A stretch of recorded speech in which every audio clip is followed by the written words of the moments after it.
I will always love this answer that people who don't believe in the Bible give to people who believe in the Bible, who ask this dumbass question right here. How do atheists decide between good choices and bad choices? The fact that if you need a book and the threat of eternal damnation in order for you to be a good person, that just shows that in truth, you're just not a good person. You see, your Bible has convinced you that no matter what you do, no matter what you say, every thought from you is evil, because your Bible says that before the flood and right after the flood, that every thought from man is evil. And you believe that. And so you think that you are a filthy rag because your Bible tells you that you are a filthy rag. Your Bible tells you you fall short of the glory of God. Your Bible tells you that you need to have some type of sacrifices, of some blood sacrificing in it to atone for different sins. You see, your Bible is constantly dragging you down and making you into the worst thing possible, simply because it allows you to give in to your tendencies of negativity. But if you need the Bible and some outside source to make you feel better about yourself, then it just shows that you're weak and you're just not a good person. You see, I make the choice to be a good person because I want to be a good person. Simple as that. It's just that simple. It's really that simple. And I also make the choice because I don't want that to be done to me. I would not murder someone because I wouldn't want to be murdered. I wouldn't steal for someone because I wouldn't want to be stolen from. Not because I'm looking for some type of karma, and I'm going to get to that bullshit in a minute, but simply because I know what it feels like to be stolen from, to have somebody come invade your property and steal from you. I know what it feels like. So I don't want to make anybody else feel that way. So that's why I wouldn't do it, because I wouldn't want anybody else that.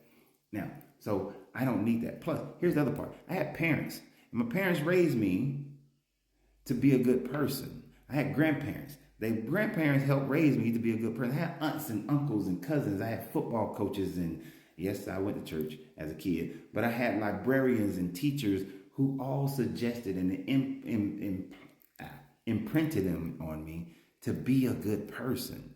Right? You go to football practice, your coach teach you about sportsmanship and supporting each other and backing each other up and all those sorts of things. You know, those are things that are taught when you play sports. They imprint on you. You know, my grandfather, you protect the family, you take care of the family. Don't ever let anybody be disrespectful to the family or injure the family. You learn those good lessons. You see, just growing up. Now, you may say, oh, I see you went to church, so you learned from the Bible. You're Bible-based because you was in America. What about the people I know from India who got the same morality? They didn't learn it from their Bible. The people I know from Dubai and Abu Dhabi, they got the same morality, and they're Muslims. You see, people got these same moralities all over the world. You see what I'm saying? Now, there are some variations, but for the most part, there are some cardinal rules that everybody thinks is good and bad. Murder, stealing, bad. See, we know those things, but y'all can't think that way. Y'all think it's only because of your Bible. But you know, many of the people that I grew up with, they didn't come to me from a biblical sense of morality. So you sound stupid when you say stuff like that, and it shows just how bad you are. Now, for all my people who like to talk about karma, karma is just as imaginary as Jesus and his fake ass, as this person who created that said. And they said, very good, where's the karma for the slave master? Where's the karma for the slave master? So unless you believe in reincarnation and the person's going to come back as something worse, then maybe you are, if you think that way, then that would suggest that everybody who was a slave in the Americas were slaves because they reincarnated into that life in order to pay a karmic debt from a previous life. You see how you really want to go there? Do you really want to go there? Let's go there. Prior to transatlantic slave trade, and you've been a slave, your ancestors being enslaved. Prior to that, what were they like? Asshole Romans? Were they assholes in the Mongolian Empire? In Like, who were they before then? That it would be justified for them to be slaves in the Americas. You see why karma and with the idea of reincarnation just doesn't work? Because now you're saying that you have to pay this karmic debt. Now, I used to believe in karma, but life has taught me, and study and meditation has taught me, that there's no karmic debt. I know my Buddhist and my Hindu may say, "Oh, no," but no, there's no karmic debt to pay. All right, you may have lived multiple lives. I don't know. I'm still, jury's out on that one. But whether you did or you did not, your mental growth, your mental aptitude towards understanding the universe and understanding who you are, so that when you leave this poverty of the flesh, and if your consciousness stays compact, you choose your destination. You choose the life that you will live. Now, if you believe you deserve some bullshit, then you will exist somewhere where you deserve some bullshit. So it is not karma that determines your existence. It is you who determines your existence. Where is it? Look at all the politicians. All of the politicians. All of them. I don't use finite terms that often. But most politicians, so let me not say that. Most politicians, in order to get stuff done, have to do some bullshit, crooked shit.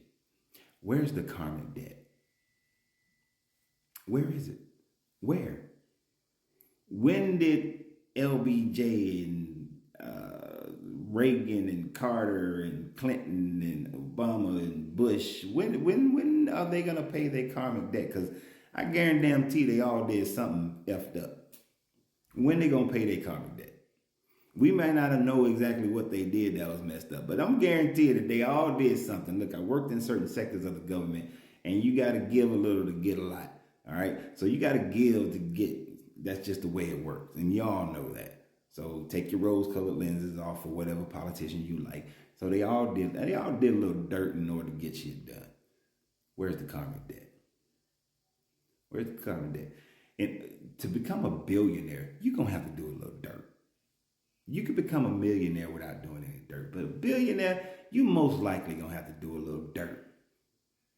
Where's Bill Gates' karmic debt? Where's it at? I ain't seen it. Karma ain't came back and got him. Nope. Slave masters beat the shit out of slaves and then lived their life all happy and jovial and then died. No debt. No karmic debt. Sorry. So you can believe that all you want. Or you can accept the fact that your willpower is the determining factor of the vibrational pattern to which you will exist on and where you exist on the scale of everything in life. It is all up to you. And before I go, we're going live today. I meant to say this early in this video, but we're going live tonight at 7 p.m. Central Standard Time. We are going live. So I look forward to seeing you guys on the live today. But always remember, you have to free yourself to be yourself, because your greatness is non-negotiable. Good journey, good vibrations.